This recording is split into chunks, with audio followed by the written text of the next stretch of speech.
Hey there. Let's continue our understanding of the capstone projects that we are going to solve in this particular session. So as mentioned in this capstone project, we are going to design a research assistant. The overall idea of this LangGraph workflow is as follows. So at the top, we'll have our entry node. This entry node, as always, is going to accept a user question. Right? This is basically the entry point for our work. Then the query will go to the router node, which is going to decide which path the agent has to call. Right, so there are two possible ways in which it can go. The first, when the user could ask a research query, in which case the agent is supposed to research, meaning extract the relevant chunks, then summarize, and then finally write the information as requested by the user. And then finally, we'll end the conversation and return the final response back to the user. So in this particular case, the structure of the state will flow as follows, right? So obviously we'll begin by a state, in which case we are going to have a question field, right? So this is going to store the user query. We'll also need to store the list of retrieved chunks. Remember that we have a vector database, and the research agent will then retrieve the relevant chunks from this vector database, and these will be updated in our state. So in this state, we are going to list all the retrieved chunks and their sources. We also need to store the summary from the summarizer agent. So these chunks will then be summarized, right? So here we are going to summarize everything. So these summaries have to be stored, and finally, whatever the final answer is, that final response will also be stored in the state. So overall, these variables you will notice are basically the ones that will part of the complete state for our capstone project. In terms of the tool, we are going to focus on these particular tools, which we have already covered previously as well. So first of all, we'll look at a vector database called FAISS. You can even use Chroma. In this hands-on, we are going to focus on FAISS for document retrieval. Then here we'll use a small embedding model from OpenAI. We can use any embedding model here, but this time, just since we are running things locally, we'll use a smaller embedding model to get the things done. And you can use some local files as knowledge base, but in this case, we have some documents written in our Jupyter notebook itself. So these string texts which are part, you can use that, or either you can just import it using pandas and such, and basically include those in your knowledge base. So these knowledge base are nothing but the documents that are going to be ingested inside our vector database. And now let's walk through the end-to-end run of this entire workflow. So the workflow begins by user asking a question belonging to a specific domain. Then the next step will be the graph will retrieve the relevant chunks based upon the research analysis. Then the summarizer agent will condense all the information, and finally the writer agent will then produce a clear and user-facing answer. This is basically what the workflow will look like. And now just a practice towards the end, you can extend the project by adding more specialized agents, right? So you can add a fact checker agent, which can fact check whether or not the response is actually, based upon some actual content. Then you can introduce better routing for intent classification, right? So based upon the various, capabilities that you want to add, you can keep on adding more routers or more classifications based upon the user input. And you can even swap in some stronger LLMs. But for this exercise, for this demonstration, the one which we have been using is more than enough to get things done. And your key takeaways from this entire project should be these three. The first is how you can use LangGraph to structure complex LLM algorithms as graphs. Then you can use how you can use it for state and branching, right? So how you can enable a multi-agent system. And finally, this can be used as an example or a template for some real life projects as well. So let's now jump into the notebook for better understanding. So as mentioned in this notebook, we are going to be building a multi-agent research assistant with a vector database and an LLM based router. Right. So the architecture I've already explained. We'll have a router agent, a research agent, a summarizer agent. Router agent will decide which path to choose. Research agent is going to query the vector index and build a list of chunks that are supposed to be used for this particular analysis. Then the summarizer agent will summarize all the chunks. Writer agent will rewrite everything which the summarizer agent has condensed, and the chit chat agent will basically handle all the small talks. Right. So anything which is beyond the scope of this agent will be redirected to the chit chat agent. And now let's start things up by first adding up or loading our environment variables. So as always, here we are using .env to load the environment variables from our .env file. And then after that, we are going to set up a client using the OpenAI, provide the API key which is present in your environment variable. After this, we are going to load the FAISS and create our vector database first. So this is basically assuming that we have a vector database in place, or you can create one from scratch like we are doing right now. So here you can see I'm importing NumPy and FAISS, right? So we'll see the uses of both these in a second. And then here are the list of documents which we are going to ingest in our vector database. As you can see, we have some texts which are from different domains, right? So mostly it's talking about LangGraphs, vector databases, embeddings, chunking, right? So basically all the language processing stuff that the user can you ask the questions of. And all of these basically are going to be ingested into our vector database. Now, in order to ingest, as we know, vector database, we need to convert texts into embeddings. And this particular function will essentially be used for that task. So the input for this function are the list of texts that are supposed to be embedded. And you can see it is returning back a NumPy array. Here we are going to use the embeddings module from OpenAI itself. And then we are going to create embeddings by passing the model name. So here we are using an embedding 3 small model, but you can use a medium or a large model as well. And here we'll provide all the texts that are supposed to be embedded, right? Here you can see we are then using these embeddings, right? So once we have gotten the response, we are using that response, collecting the data and just filtering out the embedding and converting it into a NumPy array. And then we are returning back all the arrays of embeddings. And here you see we are then embedding these texts, right? Calling these on top of the documents that we have created above. And then we are calculating the dimension, meaning what's the length of each and every embedding, right? So essentially if it's 300, like, so we'll have 300 as the dimensionality vector.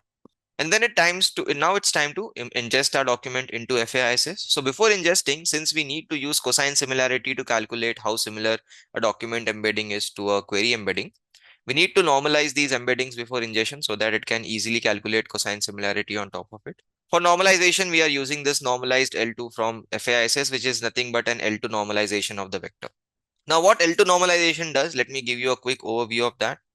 So say, for example, if your vector contains this three values, 1, 2, 3, and 4, then in L2 normalization, you basically take or convert each into a unit vector, right? So wherein you take each value and divide it by the squared norm of all the values, right? So you basically do 3 square plus 4 square, right? So essentially you normalize every embedding by calculating the length of the norm of the vector and divide that by the actual value. So in an essence, you are basically converting this vector into a unit vector.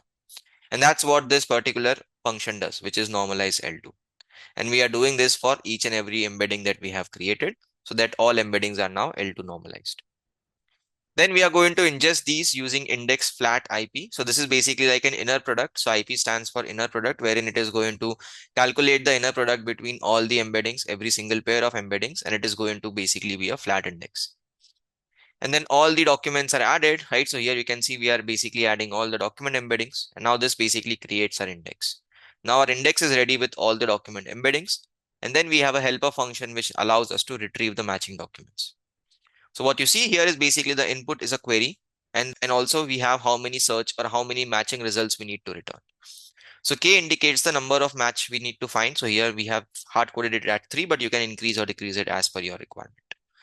So what we'll do is we'll basically take the query, and obviously we'll have to embed it first like we embedded our texts. So we are going to embed our query as well. Then we'll normalize this embedded query. And then finally we'll use the search function from the index to basically identify the matching embeddings and the number of results which has been retained. So here we are then going to pick all the indices, and finally this will return back the index of the matching document, obviously. So here we'll choose those indices, and finally we'll filter out all the matching documents using that index, right? And that will return back all the matching documents against the input query. So this particular cell sets up the indexing and also the retrieval based upon the input queries. Now it's time to set up our LLM helpers and basically our nodes for the workflow.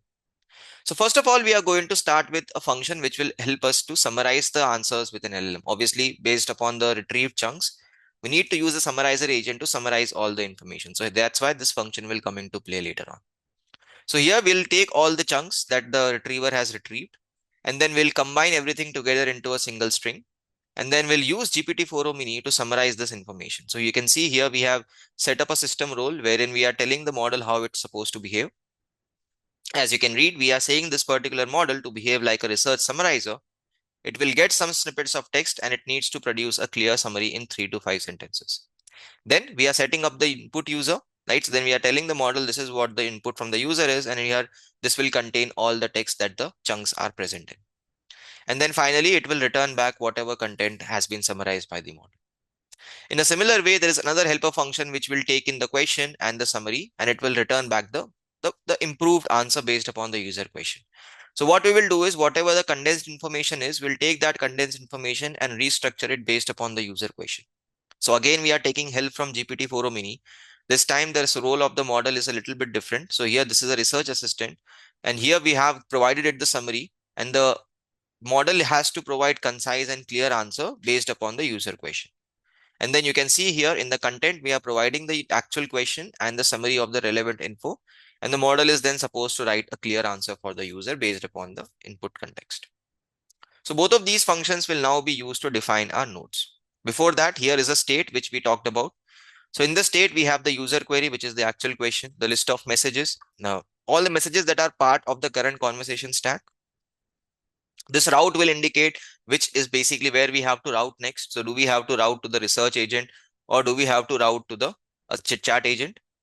Then we have the retrieve chunks, which contain all the chunks that are retrieved by the research agent. Then a summary that will be summary contained by the summarizer. And finally, the answer that has been generated by the model. Right? So this is basically the final answer that the model has generated towards the end. Now let's create this state. And finally, let's basically start creating the nodes. So the first node that we are defining is the entry node. So this will basically be the entry point for our conversation.